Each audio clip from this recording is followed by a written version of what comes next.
Hello， 大家好，欢迎来到经济学小白。我们多久没有用现金买商品了？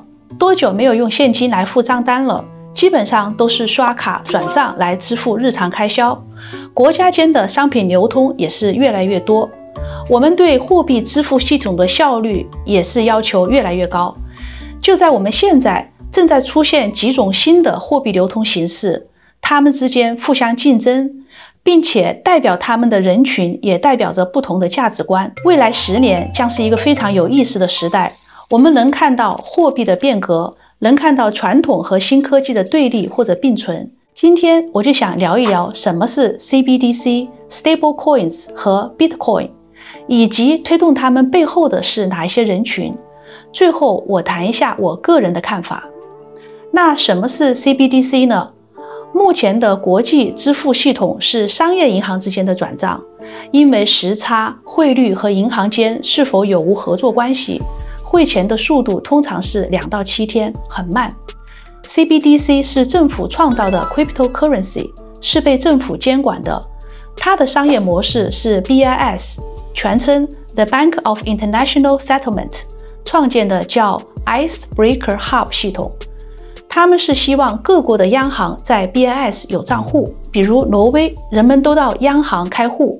当人们做国际汇款时，挪威的央行将钱汇入瑞士的央行，都会体现在 BIS 的资产负债表里面 Liability 负债栏。它是国家1转钱到国家2，那么它转钱的不再是美元，而是 SDR Special Drawing Rights， 这是 IMF The International Monetary Funds国际货币基金组织的货币支付。优点是转账快，费用低，安全。它的缺点是因为我们普通人都在央行有账户，所以每个人的最普通的交易都是通过各个国家的央行体现出来。比如 Mary 卖了一个 camera 给 John，Mary 在国家1， John 在国家2。当 Mary 把 camera 卖给国家2的 John 的时候，他们的资金往来全部最终都体现在他们各个国家的中央银行，中央银行又会体现在 BIS， 在 BIS 的资产负债表里面会表现出来。那实际上就是一个非常高度集中被监管的一个支付系统。比如说有一天BIS 或者是国际货币基金组织，他们不希望某一个国家的人去卖或者买黄金白银的时候，他们完全可以把这个国家的支付系统 CBDC 给掐断掉，那么这个国家就完全陷入非常被动的状态。所以 CBDC 这种货币的支付方式，在某一些追求自由市场经济的人的眼中， CBDC 不是他们一个最好的选择。接下来我们谈什么是 Stable Coins。传统的货币是债券和股票，它们相对的稳定。Cryptocurrency 就像是 Bitcoin， 它的价格波动非常大，在1小时之内可以从 20% 到 100% 的上下波动。于是出现了另外一种货币叫做 Stable Coins 来稳定 Cryptocurrency。它是电子货币，同美元和黄金挂钩，它的价格波动不大。比如发行公司需要存入1美元才能够发行一个 Stable Coins 的 token。 目前做的最大的 Stable Coins 叫 Tether， 市值达到78个 billion， 它是同美元挂钩的。具体是如何操作的呢？举例 Angela 买入了50个 Bitcoin， 花了200美金。4年以后 Bitcoin 涨到了15000一个， Angela 卖掉了25个，挣了37.5万美金。 Angela 用37.5万美金换成了 Stable Coins， 存在了数字货币的钱包里，以后可以用低价买入其他的 Cryptocurrency。 这个有一点像赌场中的筹码。 Stable Coin 的优点在于它的价格稳定，付款费用低，速度快。它的缺点是投资回报率也低，匿名不知道是谁拥有，钱有可能会被 hack， 因为它没有监管系统。在这里我需要提一下 FTX 是如何爆雷的。 FTX 是什么机构呢？ FTX 就像我们现在的纽约的股票交易所一样，它是 Stable Coin 的交易所。如果有人想要买 Stable Coin， 他必须要付美金给 FTX， FTX 给他 Stable Coins。那么在过去几年，很多人都投钱在 stablecoin 这个市场，用来去付他们的商品，所以 FTX 收入了很多的美金。当 FTX 的 CEO Sam 看到这么多美金在自己的账户的时候，他成立一家公司叫 Alameda。Alameda 是一个交易公司，是一个 trading 公司，所以 Sam 在没有经过客户的允许的情况下，他把客户的美金都转到了 Alameda 作为投资。结果 Alameda 投资失败，那么就影响到了 FTX 的资产负债表，所以被爆出来之后 FTX 紧跟着就倒闭了。那么这就是体现在 stablecoins 在现在的情况下，因为没有监管系统，没有审计系统，还是很容易出现问题的。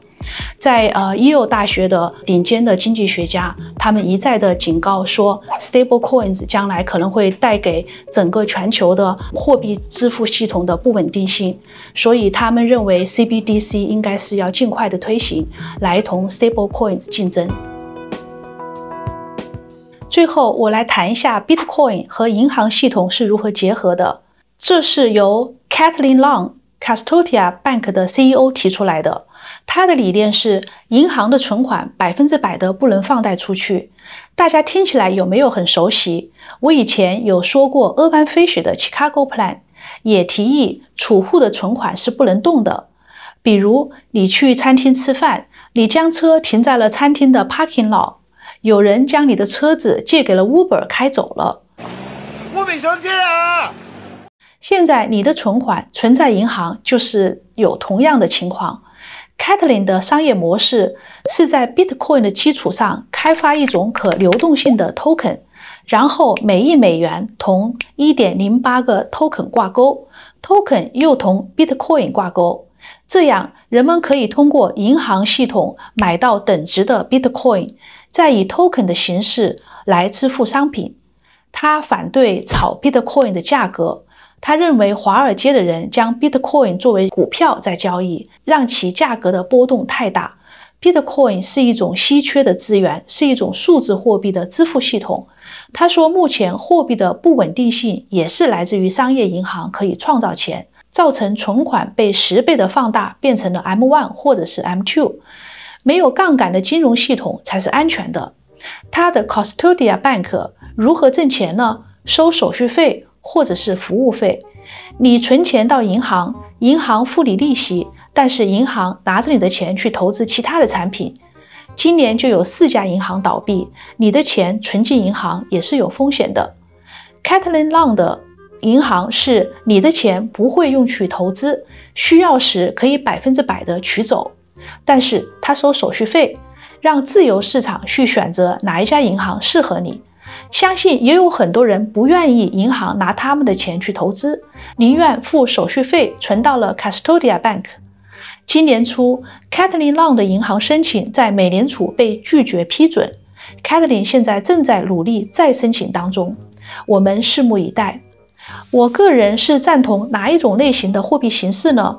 我倾向于 Caitlin Long 的商业模式。银行的角色应该就是中介服务机构，不应该参与信贷扩张，造成股市、房市泡沫或者是通货膨胀。接下来的10年，我们拭目以待。有人认为 How Funny 就是 Satoshi， 最后我以他的话来收尾。我认为比特币最终将成为银行的储备货币，扮演类似黄金在银行早期时的角色。银行可以发行更具匿名性、轻便、高效的数字现金。好啦，今天我的视频就到这里。如果大家喜欢，请订阅、点赞。